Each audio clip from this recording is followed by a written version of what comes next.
You found us through fly fishing. You'll stay for our passion and the community. Welcome to the Wet Fly Swing podcast. Yeah, but he doesn't get it. How come fly fishermen don't get it? You only haul with the short power snap. Look for where people walk and the insides of bends and hunt those. The roof blew off and the interior walls got sucked out. And the trees are just coming up. And I mean, he's clearly not going to clear the trees. It is not a fly fishing story. It's a story about me trying to understand my brother through fly fishing. Welcome to the Wet Fly Swing Fly Fishing Show, where you discover tips, tricks, and tools from the leading names in fly fishing today. We've been waiting for you. Follow our guests, follow us on Instagram, and share this episode and the love if you enjoy this podcast. And we are live in 3, 2, 1. How you doing, Julie? Good. How are you? Great. Thanks for making time today. We're going to talk. I've been talking to Bo, at the Virginia Festival. He's also got the Texas Fly Fishing and Brew Festival. We're going to talk a little bit about that because you're going to be at both of those events this year. I want to definitely highlight that, what you have going with the women's program especially. But you also have experience with Team USA. We'll dig into that. And also Oklahoma is a place we haven't been to yet with the podcast. So I want to talk about that for people that are around the area. But before we get into all that, take us back real quick to fly fishing. How did it first begin? What's your first memory? I grew up in Montana, so it's a perfect state to learn to fly fish. When I was about 10 years old, I attended a fly fishing show in Livingston, Montana, and was fortunate enough to meet Joan Wulff there. And I, at that moment, at 10, decided that's who I wanted to grow up to be. Right. By no means have I made it that, but definitely that was the start. I started tying flies then and got my first kit for Christmas and just through the years just kept at it. Right. Gosh. So what was that like? Do you remember that like it was yesterday when you first met Joan? I do. I remember being that kid that she's sitting at basically, a table and we're in the park in Livingston and she's tying and my eye level is, level with her because she's sitting down and I mean, I'll never forget it as long as I live. So it was great. Wow. And and that was back. So when was that when you met her? So we're talking this coming weekend, it'll be 45 years. Oh, wow. Yeah. So it's been a while. Yeah, it's been a little while. Yeah. And we had Joan on. It's been a while now, but she's still out there going strong. And have you connected with her, kept up with her over the years? I follow her, of course, as many of us do and stuff throughout time, but I have not been able to actually make it to, her place where she does classes and stuff. But yeah. Yeah. Nice. Good. Well, that's awesome. That's a good start. I think Joan is definitely probably, as far as people that are still alive out there, she's probably, definitely one of the biggest names, out there. So, but then how did you bring it into Team USA? I mean, what came first? Did the Team USA or guiding or how did all that come to be? So, of course, life happens, school and all that stuff. And then when I was in my 30s, I went to Alaska. I decided I was going to go and go up to Alaska. And I spent 2 years just kind of scouting and jumping on any float plane that any pilot would let me go on. And then I was an outfitter up there for 13 years. And so really that's where my career started. As a woman, it was a little tougher to get into the industry, but it was, in Alaska, I was able to do that. So I did that for 13 years and then returned to Montana and guided on the upper Mattson and then ended up in Oklahoma for about the last 8 years. And I go up to Alaska some during the summers. Oh, okay. How'd you end up back in Oklahoma? I was asked to come there and guide during the winter and take some overflow that was happening with the company and just kind of stuck. So yeah. So that's where I ended up. The winters are definitely don't have to shovel any snow, on a normal basis. So that's kind of nice. Oh yeah. Right. And then when did Team USA, did that come more recently or how did that happen? So Team USA was kind of a funny thing. I mean, they were taking sign up and it was on the internet. And what they were doing was trying to get people involved, and you applied. And at first I didn't, know what it was about or anything. I'd always looked into competitive fishing, but it always had to do with casting, not really, competing on the water. And then there was a lot that was happening back east in those areas, PA and stuff, but nothing really out west or central to my knowledge. And then so I applied and then sent in the application and was contacted, and there was supposed to be a clinic and some interviews go on, and then COVID happened. So that would have been in 2020. So then after that, they had formed a team to go to Norway, but all that was stopped due to COVID. And then we started clinics, and from there it just, started forming. So it's relatively new. Oh, gotcha. So yeah, so the Team USA for the women's is a fairly new event, the whole thing. Yeah, the first one was in Norway in July of 22, and then we went to Canada this year in 23, and then we'll be going to Czech Republic in 24. Okay. And how's it been going? Because I know we've documented the history of the men's pretty well, where there was they start off really rough back in the day when they were like terrible and they were just taking whoever off the street. And then they finally got, better and better. And now they're like, Pete Erickson, who was our kind of Euro guy, he just won the gold in the Masters, right? So they're at a high level now. Have you seen some challenges early on, or how's that look? Yeah, there is some challenges. I mean, first what we did is we did clinics in different areas like New York, and then we went to Colorado, and we went to North Carolina, and you were able to attend all those. And that's something that I did from the start, is I attended every single function that I could. And then that put me in a good position going into nationals and doing mini comps. So you accumulate points along the way. And out of that, there was, I think, 17 or 18 women that showed up at nationals. And out of those, there was 10 chosen. And then out of that, there was a team chosen to go to the first ever women's worlds in Norway. And how many people were on that first Norway trip? So on the first Norway trip, there was 7 competitors that went. There was 2 reserves and 5 that competed. Okay. And did you compete? No, I was a reserve. And what was that like being just that whole thing, being there in Norway? What was the experience like? Oh my gosh, it was fantastic. I mean, from the minute we landed, everybody was super nice. Norway was, they hosted super well. They were there if we had questions. We had a guide, of course, that showed us around the first 10 days that we were there before going into competing. So, no, it was a great experience. They had a huge opening ceremony with their Prime Minister of Foreign Affairs. So, and it was on the 4th of July. So they were telling us happy birthday all the time for America. So it was kind of a big deal, I guess. So. Oh, wow. And was this separate now? I'm not even sure with the men's. Is that all separate, or is it during the same time? So it kind of changed up from there. It was an international competition for the men while we were there.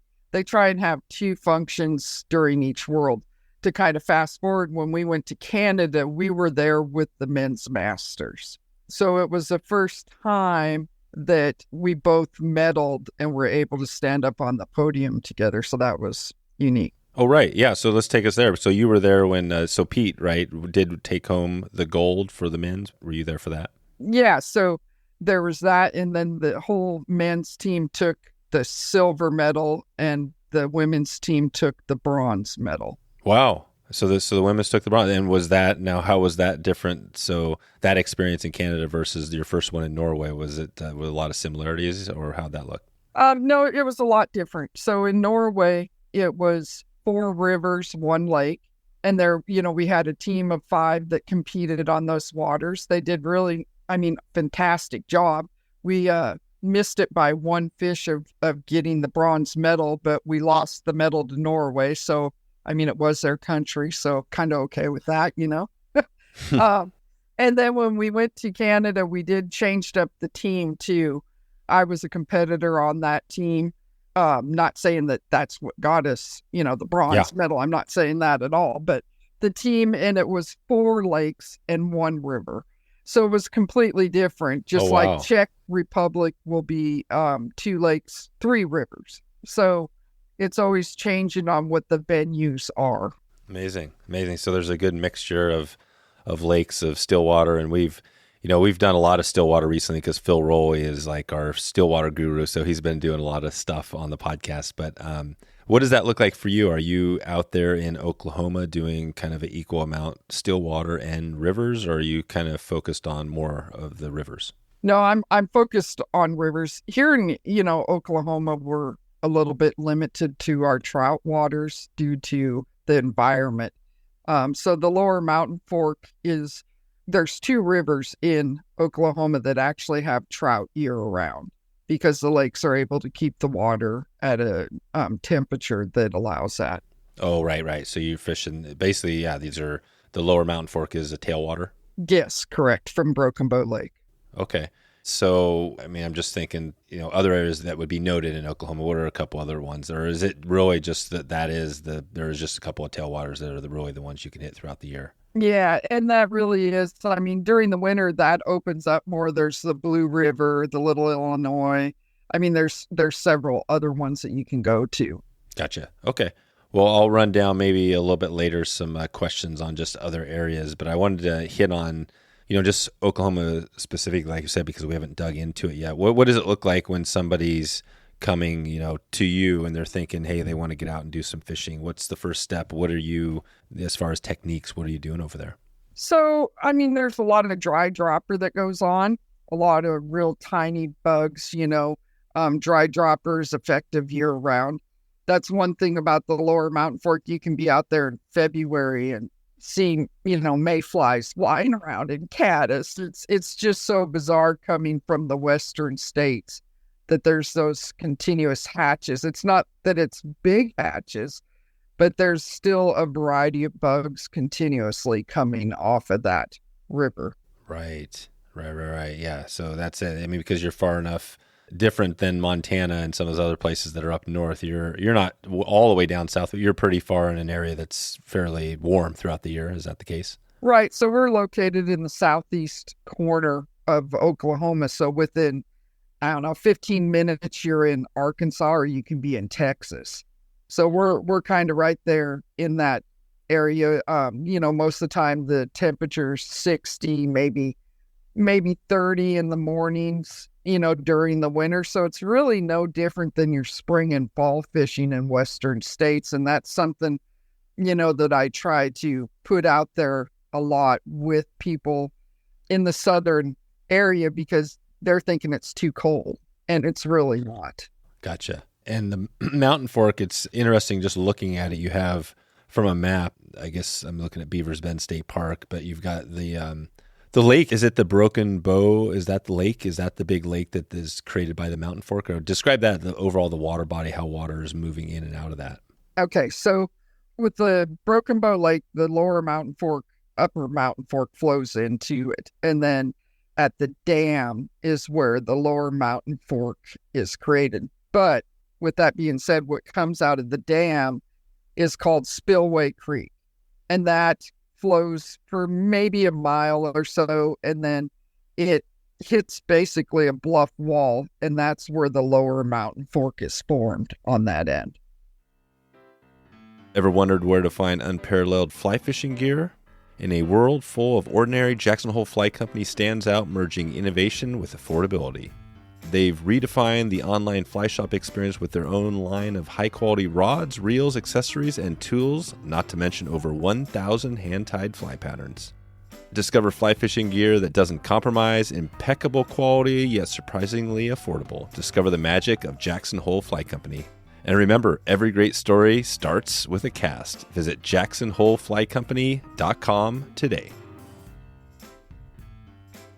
And where you're fishing, is there a small area geographically that you're covering, or is there a lot of water, a lot of miles to cover there for the Mountain Fork? No, there isn't a lot of miles. Basically, I am from the dam below through the Beavers Bend State Park. Oh, okay. Because after that, once you get into the lower part of the Mountain Fork, it gets real deep, dark. it's a complete different river down below. Yeah, and remind me again, I'm totally backwards on this, but which way is the actual river? Is it flowing from south to north or north to south? It would be flowing south.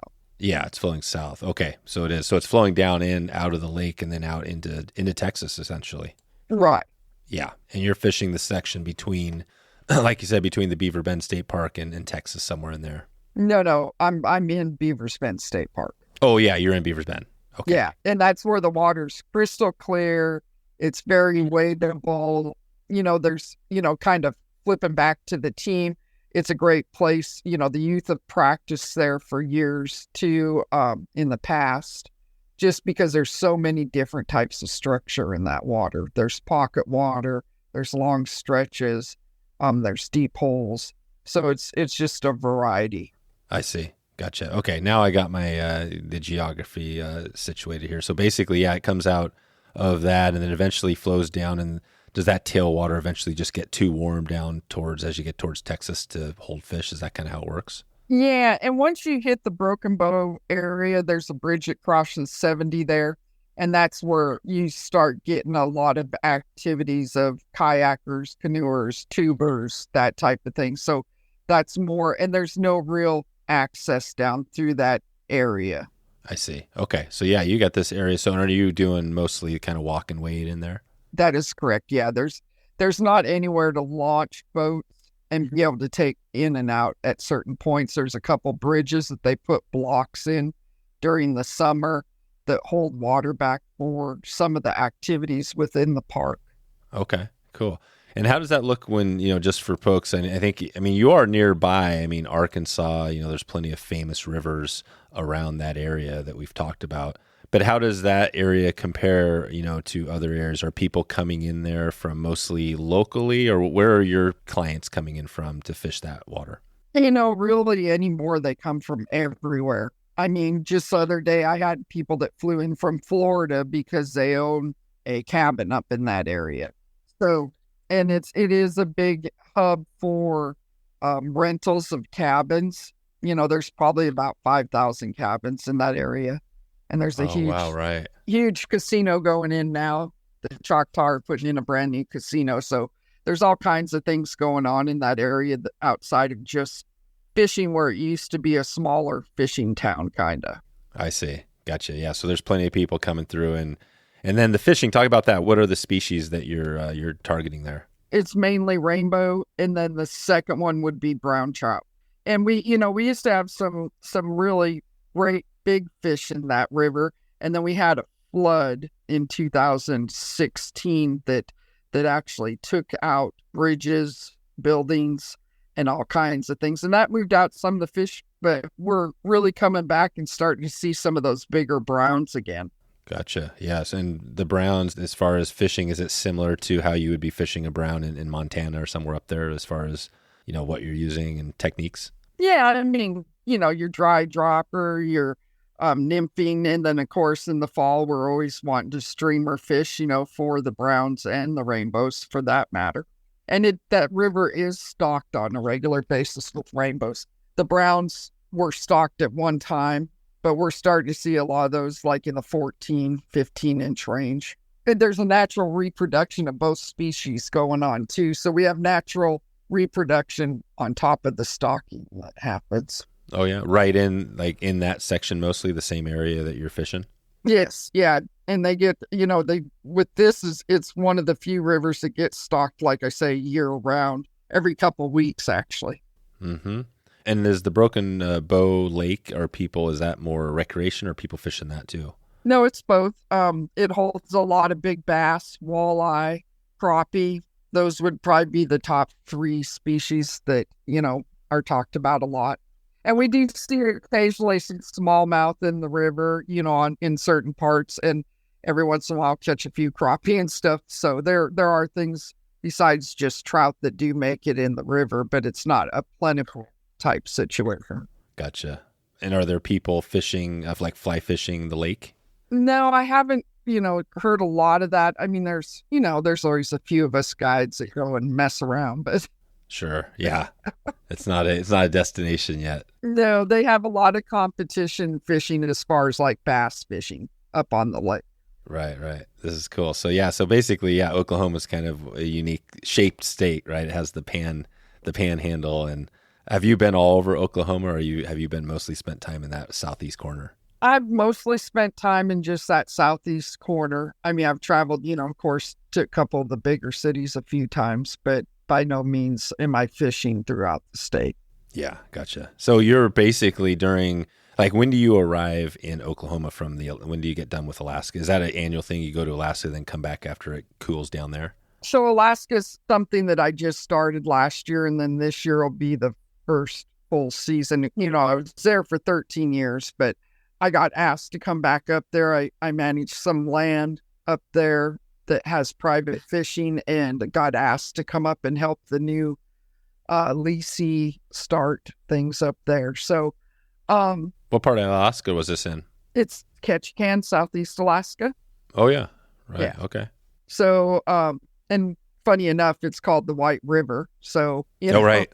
Just like the White River in Arkansas. I think there's one in each state almost, but yeah. How far are you from the White River in Arkansas? I'm probably a good 6 to 8 hours. Oh yeah, a decent drive. Yeah. Yeah. Yeah, we had a recent episode. We talked with Chad Johnson about streamer fishing the Arkansas or the White River, which was an interesting one. Do you guys do any streamers? Is that option on your stream there on the what you're fishing in Oklahoma? Yeah, it's really selective though. There's a couple big holes that we do the real heavy streamer fishing in. It's produced some really nice fish, over the years. So, a lot of big rainbows and stuff will hold in those holes. Okay. And I want to get back to some of the fishing, but I want to touch base on, you're going to the Texas, we mentioned earlier, the Bo has this great event. He's got two of them, the Texas Fly Fishing and Brew Festival. How far is that from, are you going to be driving down, because that's in late February, are you going to drive down from Oklahoma, or how far is it? Yeah, I'll be driving down. So basically where I'm at is a 3 to 3.5 hour drive from the Dallas area, and that show is held in Mesquite, which is just right on the edge of Dallas, Fort Worth. So it's right in the Dallas Fort Worth. Okay. Yeah. So you'll cruise down there in February. So you've been to that show before, the Texas? Yeah, this will be my third year. How would you describe that Texas show? What's that like? It's great. I mean, there's a lot of good vendors there. There's a lot of great information, a lot of clinics that are, put on in classes that you can learn just a ton of information. Bo does a really good job with putting that on. Yeah, he's definitely, he's got the passion for sure. It seems like he's one of those guys that he doesn't rest much. It seems like he's going all the time. So that's good. And you don't know, I think you don't quite know what you're going to be doing there, but it'll be probably something around the women's kind of activities. Is that kind of what it's been in the past? Right. Yeah. Bo puts on a thing. It's a 2-day event for the women. And so I'll be overseeing that and probably, of course, teaching some type of class during that time. Last year it was on Euro nymphing, the beginning of the Euro. I also did some stuff on, interaction with wildlife and stuff like that. So it just kind of starts from the basic and basically there to answer questions. Most of the ladies that do attend that are brand new to the fly fishing. So it's a great way for them to feel comfortable and get a start and be able to ask questions kind of in a safe space in, that nobody's can judge them for what their questions are. So yeah, definitely. No, I think that's awesome. I think that's so cool that you're doing that. And then also Virginia, right? Will you be also doing some similar things up there this year? Yeah, maybe helping Ashley Wilmot, who is also on the team. She is going to be basically doing the same thing there that I may do in Texas by kind of overseeing, and then I'll be there support, and I'll also be teaching like a beginner's class. Mm-hmm. And that one you're going to be flying up to? Yes, correct. Yeah, I'm not going to drive that one. Yeah. Nice. So, and what is the Euro? So, Team USA, you guys won the bronze this year. Was it seems like with the men, there's a heavy Euro nymphing, right? A lot of that, but there also is some other stuff. Do you find that it is a heavy Euro nymphing as well this year? Well, I guess you had more lakes, but in your experience? So there is a lot of Euro nymphing, but in the same aspect, I think it's almost 50-50. There's Euro, and then there is your dry dropper. Both of those methods are used. I think there's kind of a misconception about it only, competitive fishing being centered around Euro nymphing. But if you really think about it, most of, the time your fish are going to eat nymphs. Just hands down, they're always in the water. So it is going to be a more productive way of catching fish, but we do use a variety of methods. And then with your lake fishing, it can also be the same. You're going to be stripping bugs, but then you could be using more dries if you've got some fish rising in certain areas. And we do bank sessions, and then we do it out of boats too. So there's definitely a variety of different ways that we compete. Right. Okay. And some of that, are you bringing that to, like you're saying, the Mountain Fork? Are you doing some of those Euro nymphing? It sounds like you're doing dry dropper, but would somebody go there if they wanted to learn Euro nymphing? Could they do it on the Mountain Fork? Oh, absolutely. Yes. I think it's a great place to Euro nymph. And I do some classes. We've done a couple classes on the river. And then also, I'll do one-on-one. And that's something with Euro, because I try and take people from the beginning. A lot of people get confused, with the leader system and being able to have a sighter on there that's not a strike indicator being, a thingamabob or something like that. So there's a little bit of difference there. Okay. And what would be the best time? So if somebody was going to be thinking about fishing that, is it just pretty much any time during the year you could hit it, or what would you recommend? Oh, no, it's year round when it comes to your nymph fishing. Hands down, because there's always bugs in the water. Always. Yeah, gotcha. So it really doesn't matter. So it'd probably be good. When is the really the scorching hot? Is there were you there this summer or when is that time? So if I was to tell people the best times to come and fish the Lower Mountain Fork, I would tell them to skip March because it's spring break. It's super busy. Oh, right. And then I would also detour them from coming in from July 15th to the end of August. That is the hottest part.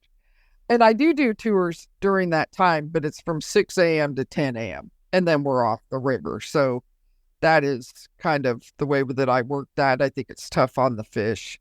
So yep. I try and keep that in mind. So keep it in mind. Okay. And what is are you guiding on your own now? Or are you working with another outfit down there? How does that look? I own and operate on the Rivers Fly Fishing Company. Yeah, on the rivers. And what was you mentioned when you first came there, were you working with another outfit? I was, and they've since moved on. So once that happened, that's when I started and formed my own company. Oh, nice. Yeah. Nice. And are there others around there are there other fly guide shop? What would be are there any fly shops nearby? There is. There's one that's located inside the park, Beavers Bend Fly Shop and Professional Guide Service. Great bunch of people. There you go. So they're right in and this is the state park, right? Correct. Yep.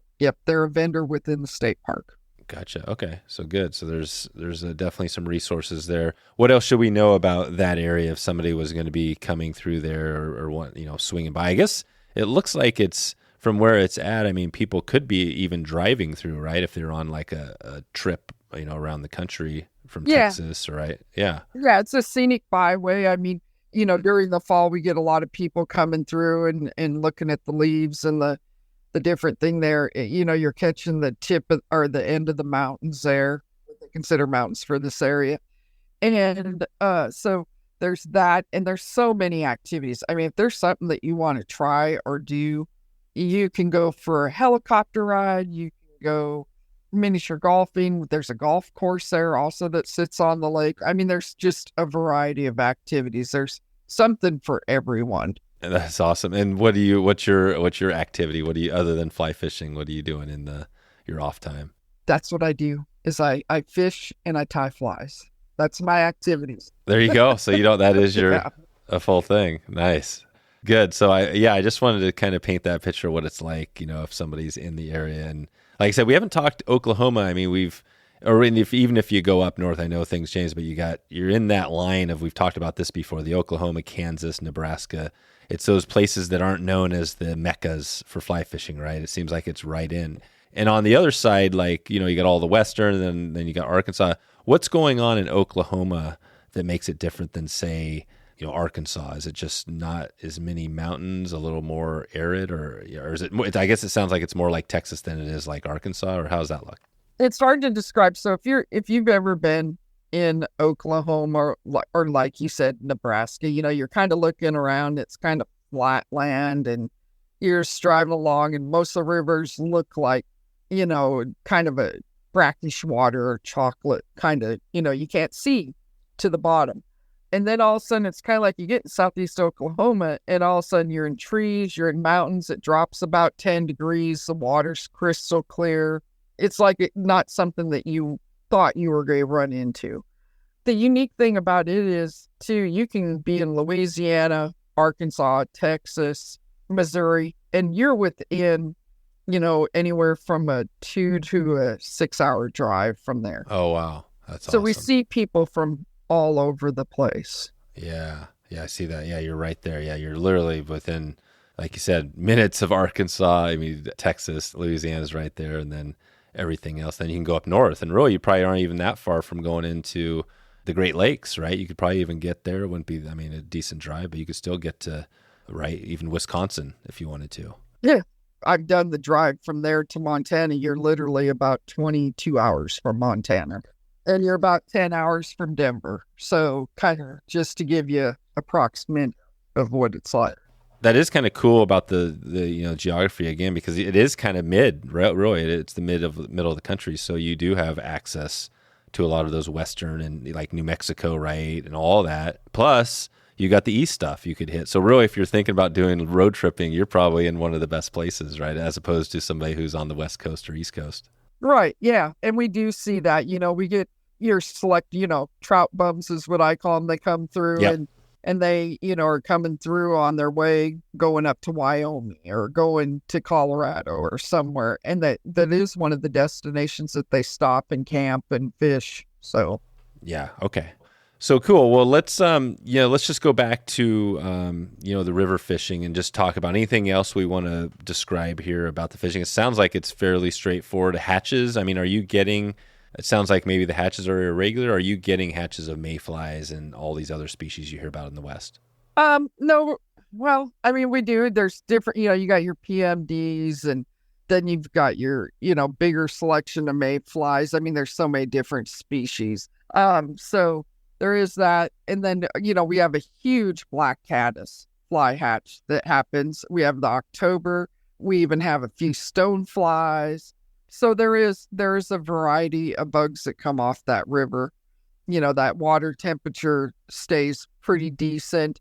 Usually, it's always below 70 degrees during the summer, except for some of the bigger, stiller pools that are on the river. But by all means, it stays cool. I see. Okay. And then how do you fish, like if it was a caddis hatch, whether it's October or something else, what's your technique on fishing the caddis? So I do the dry dropper. It's most effective.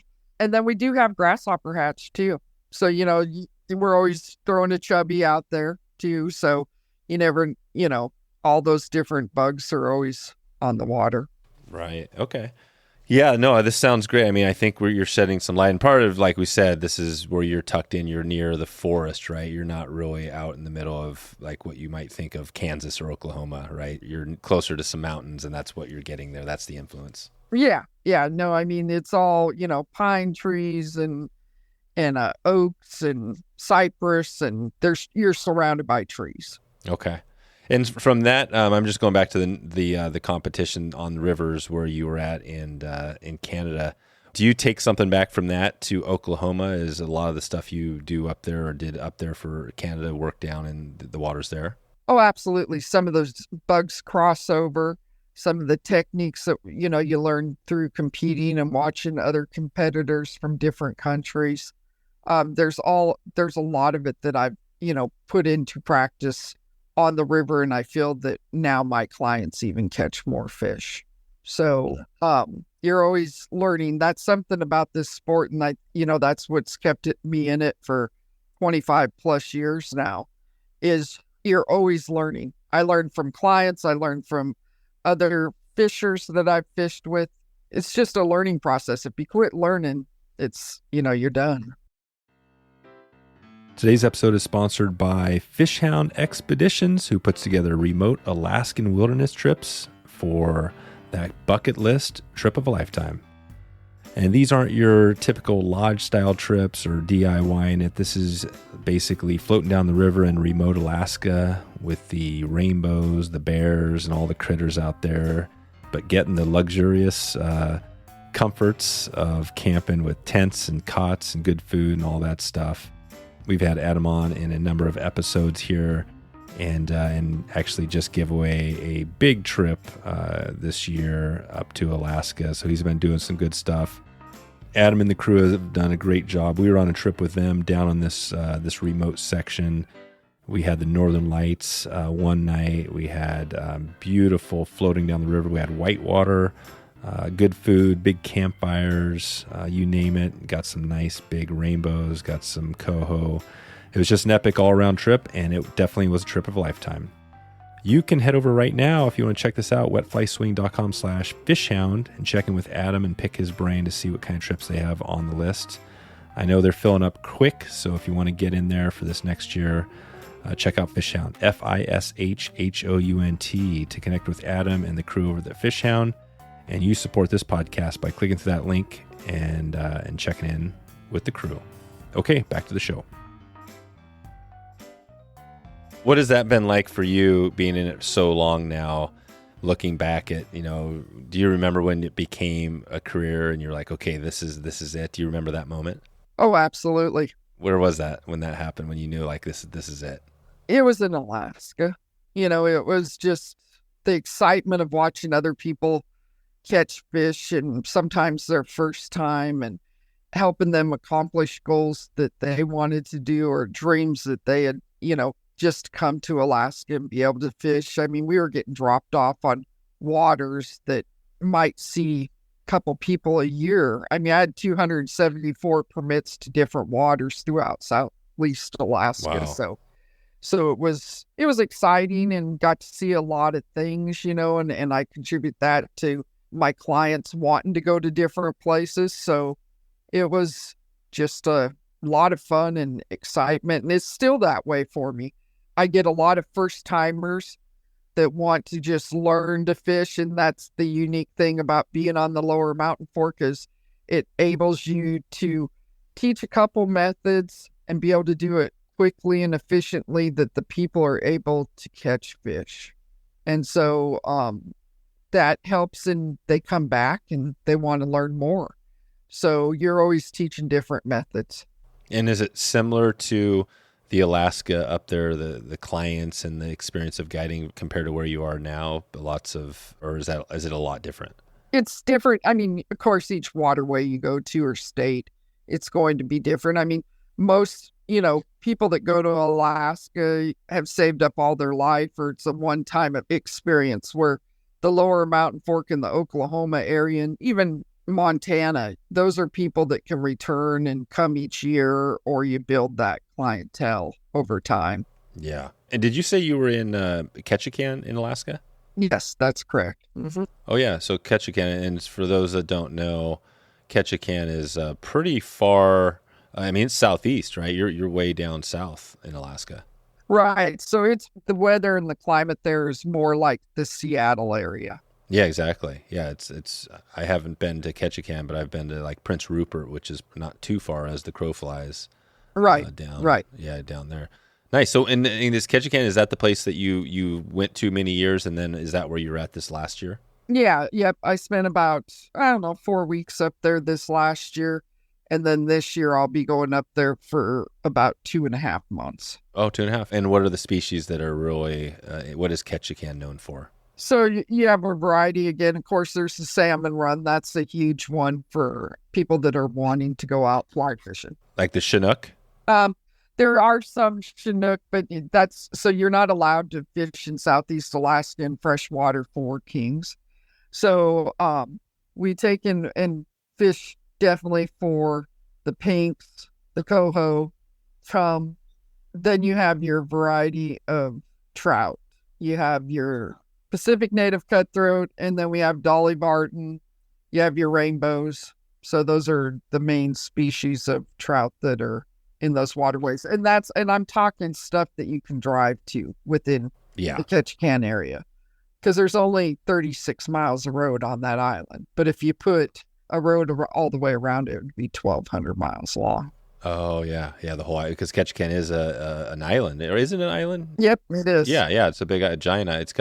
It's amazing. I mean, that's the thing about Alaska is so cool is that as you zoom out, you're in this tiny little Ketchikan is a well-known, but it's just this tiny little speck as you look over, Does it feel like that when you're there in Ketchikan? You've got a little town there or big town or whatever it is, but what do you love about Ketchikan going up there? So Ketchikan is, it's the fourth largest city in Alaska, and it has approximately 12,000 people during the summer. During the winter, it's probably more around 10, somewhere in that neighborhood. The community is just unbelievable. I mean, truly, everybody cares about everybody. So you still have that small town feeling, that maybe you get in a town of 300 or 400. So there's that. And then you're in Alaska. I mean, every day you wake up, the whales are in the ocean, the float planes are buzzing around. It's unbelievable. And there you don't get the heavy winters and things like that. It doesn't go completely dark. It doesn't go completely light. So it's a little bit different than what you see up on the mainland. In Southeast Alaska, you're, a 5-hour plane ride to Anchorage, but you're an hour and a half to Seattle. So that's the difference. Oh, that is amazing. Yeah, that's the thing. You're down there. You're close. Yeah, relatively to Seattle. Yeah. Okay. And then so people coming up there. And what was the name of the lodge that you're working with up there? So there, I'm working with Family Air, great company. They do flyouts. They also have permitting to the local rivers, and they have a lease for the White River. So. And is the White River? That's one of the big rivers there. Yeah. So there's only 2 streams that you can access on land, by driving to, and the White River's one of them, and then Ward Creek is the other one. Ward Creek, okay. And those, so if people are coming up there, are you doing a lot of the fishing around town, or are you also flying out to other destinations? So currently I'm mainly doing just the in-town stuff. But it has, like you said, it has everything, pretty much everything is there in town, including, what is the one when people are coming there? I guess I didn't realize it was quite the hub. I didn't realize it was the 4th biggest city behind, I guess, Anchorage, Fairbanks. And what would be the 3rd? What's the other big city? I can't remember. Oh, Juneau. Oh, Juneau. Yeah. Juneau. Yeah. You got to throw the capital in there. Yeah. Right. So Juneau. Yeah. Yeah. Forgot about that. But Ketchikan, it's because it's such a hub, right? Ketchikan is a huge, why is it? Because I never realized it was the 4th biggest. Is it because it's just the hub for all the fishing, the industry? So no, there's a couple things that have, through time, that have gone on. They have an international airport. You do have to go on a 10-minute ferry ride from that island to Ketchikan's, which is Revilla-Gagado Island. That's where Ketchikan sits on. So there is that little bit of commute between those two. And then, at one time it was a huge logging industry, and it's a huge fishery it's kind of a place for the crab and the salmon fishery and shrimp. But logging, and they had a pulp mill at one time. So there's been a variety of things that have happened now. It's kind of gone from the logging has really dwindled down. The pulp mill's been closed for years. Oh, really? And is that just because logging, there's just no more logs left, or it's just the industry is not as big? No, a lot of it's just, this is personal opinion. I'm pretty sure it has to do with permitting. Changes in regulations and stuff. Right. And that's one unique thing about, Alaska that a lot of people don't know. When they log here, they have to replan everything they log. There, they don't. It just automatically grows back. Oh, in Ketchikan, they don't have to replant it. No, it just automatically grows back, and it's unreal to see that. You can tell where areas have been clear-cutted, but it's all growing back. So it is a resource that, replenishes itself. Interesting. God, this is so cool. So, and to that area, what would you recommend for that if somebody wanted to come up there and hit? I mean, you've got all these species. Is there? I mean, you're there between June and September, or what's your time there? Yeah, so I'll be there mid-June to the first part of October, maybe end of September. A lot of my stuff depends on what I'm doing with the USA women's team. So we'll be in Czech Republic, in May. So once I finish that up, then I'll take and head up to Alaska for a while, and then nationals will probably be held sometime in that fall. So a lot of it will be contingent on that. This is cool. Do you love all the travel? It seems like you're all over the place, Alaska, Oklahoma, and then traveling around the world do you ever get tired of that? Is that something you just really love? I love it, but I'm not going to say it's kind of nice to be home for a bit. Yeah. Living out of a suitcase, kind of. Right. Because what is it now? It's almost December, right? So we're kind of coming into December, and then it's going to be New Year pretty soon. So this is a time of year when you're kicking back, Roy, and you don't have to do a lot of travel this time of year. Right. Until when? When do you start traveling? So basically it'll kick off with the shows with Bo. Going to Virginia.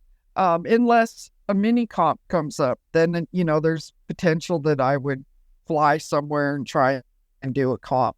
You're always wanting to get in as many comps as you can and participate, because it makes you a better angler and you can learn from the anglers there. The mini comp, describe the process. So the mini comps are these kind of preliminary things to get people up, or describe what that is, how that fits in. You become a member of the U.S. fly fishing team by registering there, and then what that does is that allows you to participate in mini comps. Oh, and are there different levels? Are there, like, the men's has the three, it has youth, has the middle, and then has the masters? Do women's have all three or just one? No, we do not have all three. So just to back up a little bit, so the men's team is actually the adult team, because women have participated in that and they still do. So there is an adult team. It is leaned more towards the men's. There hasn't been that many women on it, but it is, has been called the adult. And then the youth team now this year, they have the second girl, I think, ever that's on the national team. Oh, okay. So it's mixed. Yes, it's mixed. And then with the women's team, that just formed 2 years ago. And then the masters team has always been men, but who knows if that will change in the future. So the women's is the age is similar as the adults. I mean, so that you could either be on the women's team or be on the men's team. Yeah. Yeah, gotcha. And then who are you playing when you're out there competing? Some of these other countries, are these all countries that have had women's teams for a long time, or a lot of them newer as well? Yeah, so you do see that. There is some newer ones that have formed a team. Well, I guess a world's team. They've always competed in their own international things. I mean, I'm not that familiar with it, but some of these women's teams have fished together 10, 15 years. Oh, wow. Yeah. So they're tight-knit family at this point, probably. So that's amazing. You guys, I mean, in a few years, you've been able to medal. Like, are you surprised at that, or is that just a tribute to how have you been able to do that? Well, it's a lot of hard work. I mean, it's not just, going to these events and competing. We do a lot of prep work, tying flies, being able to spend time with different people. Like, for instance, Canada, we spent time with Sean Cochran, who is on the men's team, and he had been to Canada 8 times and had medaled several times there. So you're getting information from others that have spent time, at these events in the past. And that's a huge resource starting a new team and coming into it. I see. Yeah, tons of resources. Okay. Yeah. Tell me a little about what's going on with the women's, how people can support what you all have going. So we're part of U.S. Angling, which is a confederation that allows us to be able to participate in world events. On that website, there's a section for the women, and we can take donations there and sponsorships. Right now, we're self-funded, and we have been since the beginning of this. So it does make it difficult to keep participate, like going to Norway was about 10 grand per participant. Canada was a little bit better because you could, drive there. So, but we're looking at going Czech Republic this year, and that's probably somewhere right there in the realm of what it costs to go to Norway. We do have some, sponsorships through some of the companies in the industry, but it's more for equipment than it is monetary. Yeah, paying for it. Right. Gotcha. Okay. So if people wanted to support what you have going, they could go out to usangling.org and just go to, it looks like there's a become a member. Yep. Yeah. And the biggest thing about that is down there on the bottom of that is clicking, U.S. women's fly fishing team, because I see it. You have to sponsor each one individually that's on that list. So if that doesn't get put there, they don't know where the money goes. Yeah, so make sure you make note that it's U.S. women's fly fishing. Yeah, and Bo will be, he'll be doing some fundraising at these shows and stuff. I think he's got some raffles that he's thinking about doing, so that'll be helpful. We've kind of partnered with him, and that's why you'll see a lot of us, U.S. women at these events trying to participate and help out. Bowling Mill is a big help, too, with all of our fly tying and hooks and everything, too, so they've been real supportive. Yeah, this is great. Yeah, we'll try to get some people out that way. And yeah, I think that this sounds like totally reasonable that you guys should be supported. I mean, it is Team USA, right? This is something where, you're representing the country and women. So it's pretty important. So this is good. And that's something that we are doing too with the women. We're putting on clinics and trying to get other ladies involved. So definitely contact one of us if it's through my business website, or you can go on the Facebook page for the USA Women's Team and just contact us, and we'll let you know when we're holding these different events, or come and do a mini comp and let us know you're a first time, and we're going to help you out. I mean, that's nice. We would like to have more participating going into the 2024 Nationals and have more women there. Right on. Yeah. And I think there are some other groups out there, right? Like the one that comes to my mind is the United Women on the Fly, which I think I'm not sure if they're around kind of the Oklahoma area, but it seems like that might be a good opportunity to connect. I don't know. Have you connected with them? Or are you involved in that group at all? Yeah, I think we've connected, with a lot of the different women groups, doing events. We went to Utah, and there was the lady fly fishers there that had a dinner for us, and we sat around and visited with them and stuff. So, a lot of us do Trout Unlimited talks. We're just trying to get it out there. A lot of people don't realize that there is a U.S. women's fly fishing team. So a lot of it's just getting it out there. We just held a clinic about 3 weeks ago in Colorado and had 8 women show up. Out of those, there was 4 brand new ones from all over the place, Oregon, Montana. So just trying to move forward and get more and more women involved. Perfect. No, this is great. We will definitely put some links in the show notes to all this, usangling.org, and get the word out. This is awesome. Perfect. Well, let's, like I said, let's take it out of here pretty quick. Well, of course, this is, we talked about before, Bo, but we've got a couple of festivals. We're going to give a shout out our fishing festivals. We got 2. So Virginia is right around the corner when this goes out, the Virginia Fly Fishing and Wine Festival. So you're going to be there. And then also the Texas Fly Fishing and Brew Festival is going to be in Texas later February. I think it's the 24th, 25th. So quick shout out. That's our shout out to, and this is presented by Drifthook. And I want to start this off because drifthook.com, they sell flies. They're one of our partners. And then I was looking, they have a blog post. I know Matt's been doing some stuff, writing blog posts and stuff. And he's got this one on Oklahoma, 16 places to fish in Oklahoma. And he's got some of the flies that you need to use. So I'm curious. We're gonna fact check him here a little bit. So do you know? It sounds like you haven't been all around Oklahoma, but some of these names he's got here: Edwards Park, Glover River, Lake Carl, Etling, Lake Pawhuska, Lower Illinois River. Are those names familiar to you? Are those spread around Oklahoma? No, those are familiar. And the Lower Illinois, that's the other one that holds trout year round. So yeah, the Glover. I mean, no, he's spot on all those different waterways. Some of the The lakes that he mentioned, I'm not that familiar with, but I don't do a lot of warm water species. So Okay, cool. Yeah, and he goes in a little more deep. But we'll put a link to the show notes to this blog post. It's awesome. I'll check in with Matt, but he talks about the Barren Fork Creek, part of the Illinois, and then he's got some fly recommendations. So he's got a bunch here, including the double bunny olive. But what are your? Let's just start with that. Give me a couple of flies if we were flying in there, driving in there to stop and fish with you on your home water. What would be 2 patterns that you definitely would recommend having on there? I would definitely have an RS2, and I would probably have a Prince nymph. Yeah, and Prince. Yeah, and tiny. We're talking 22s. Oh, wow. So tiny stuff up there. So is that just because it's specific to that area, or the small flies are always better throughout the year over there? Smaller flies are always better, and it's a tailwater. Tailwater, small flies. So just kind of a rule of thumb.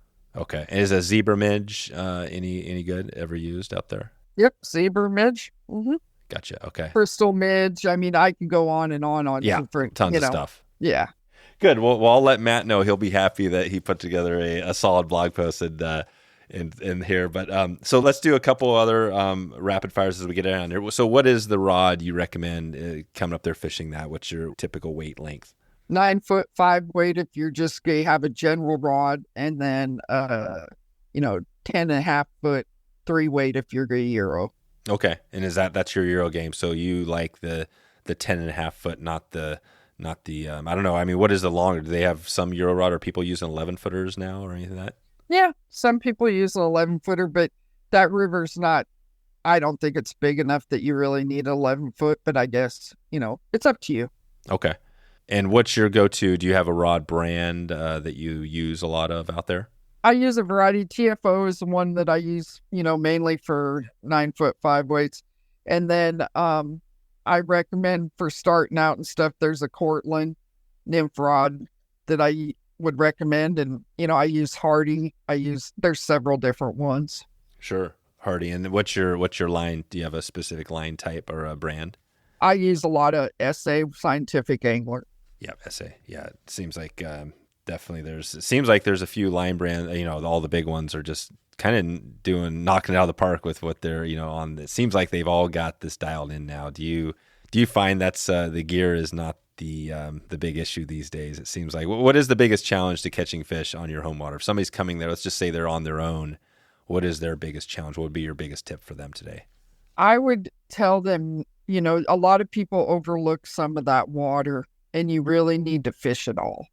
Those fish will hide in places that you don't think that they'll be flat, skinny runs, your faster water. I watch people all the time walk through areas that I know are holding fish. So I would just say really, look at your water, take 5-10 minutes and really look around your surrounding before you just jump in. Yep. Figure out what's going on, and maybe check in with the fly shop, or maybe even call you if they had some questions about, what's going on that time of year. Oh, absolutely. Roberta at the fly shop, she's excellent. I'll answer any questions that you have, or, if you're wanting to know what's working that week, because it's always changing. Okay. And what's your, remind us again that your website is, what's the domain, your URL? It's www.ontherivers.com. Yeah, ontherivers.com. Perfect. And before we get out of here, I always love to ask the music or podcast question. Do you listen to more music or more podcasts out there, or both? I may say it's 50-50. Oh, good. All right. So this is awesome. So what's on a podcast? What would be, kind of in your top or in your feed, or what do you listen to now? Do you listen to a lot of outdoor, or do you listen to a mix of things? No, I listen to mainly outdoor. Somebody's always sending me a podcast or something that's going on. So I would say that that's probably the number one thing. Okay. And then what about music? If you're on a road trip, what would be something you'd be putting in, It's always country. Is it? Yep. I always listen to country, the highway. Okay. All right. Just some general, is this country like old country, new country, a mix of both? Mix of both. It always has, but probably the newer stuff. Yeah. The newer stuff. Okay. Well, I think, Julie, we'll leave it there. I will, like we said, we'll send everybody out to ontherivers.com. And also, like we said, you're going to be in Virginia early in January and then Texas. So we'll hopefully get some people heading out there to take meet up with you there. And if they do, we'll have them let you know they heard of you on the podcast. So I appreciate all your time today, Julie, and we'll be in touch with you. All right. Thank you. That is a wrap. You can grab all of the show notes at wetflyswing.com. And please follow us on Instagram and share this episode out with someone you love. Please send me an email, dave@wetflyswing.com, if you have any feedback or want us to put together an episode on this podcast for you. Check in anytime. I hope you enjoyed this podcast and would love to meet up with you on the water. We have new fly fishing schools going all year long and all around the country. So if you want to connect, let's do it right now. All right, time to get out of here. I hope you have a great evening. I hope you have a great morning or great afternoon wherever in the world you are. And I appreciate you for stopping by and checking out the show today. We'll talk to you soon. Thanks for listening to the Wet Fly Swing Fly Fishing Show. For notes and links from this episode, visit wetflyswing.com.